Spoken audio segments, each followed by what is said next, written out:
and what this real making does for humans. This is not a claim that gods are not real or that people who are religious feel doubt. Many people of faith never express doubt. They talk as if it were obvious that their gods are real. Yet they go to great lengths in their worship. They build grand cathedrals at vast cost in labor, time, and money. They spend days, even weeks, preparing for rituals, assembling food, building ritual sites, and gathering participants. They create theatrical effects in sacred spaces, the dim lighting in temples, the elaborate staging in evangelical megachurches, that enhance a sense of otherness but are not commanded in the sacred texts. They fast, they wear special clothes, they chant for hours. They set out to pray without ceasing. Of course, one might say they believe, and so they build the cathedrals. I am asking what we might learn if we shift our focus. If, rather than presuming that people worship because they believe, we ask instead whether people believe because they worship. I suggest that prayer and ritual and worship help people to shift from knowing in the abstract that the invisible other is real, to feeling that gods and spirits are present in the moment, aware and willing to respond. I will call this real making, and I think that the satisfactions of its process explain, in part, why faiths endure. By real making, I mean that the task for a person of faith is to believe not just that gods and spirits are there in some abstract way, like dark energy, but that these gods and spirits matter in the here and now. I mean not just that you know that they are real, the way you know that the floor is real, or would if you paused to think about it, but that they feel real the way your mother's love feels real. I mean that people of faith come to feel inwardly and intimately that gods or spirits are involved with them.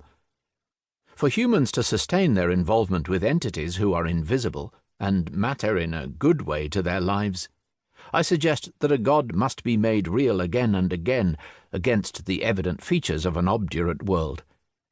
Humans must somehow be brought to a point from which the altar becomes more than gilded wood, so that the icon's eyes look back at them ablaze.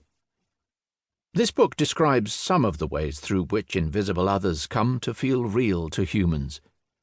I focus my anthropological attention on the mind, or on inner awareness, because knowing the unseen involves the imagination, the human ability to conceive of that which is not available to the senses. As Maurice Bloch reminds us, the capacity to imagine makes religion possible. Much of what I describe involves micro-processes of attention, ways of using the mind so that the invisible other can be grasped, sometimes more vividly, sometimes more indirectly, but always in a way that enables the person of faith to hold on to the possibility of presence. I call these acts of real making kindling, because they are small events, like the twigs and tinder from which a great fire can be lit, that shape where and how the fire burns. The micro-processes of attending, socially shaped, locally specific, kindle divine presence for a person of faith by using the mind to shift attention from the world as it is to the world as it should be, as understood within that faith.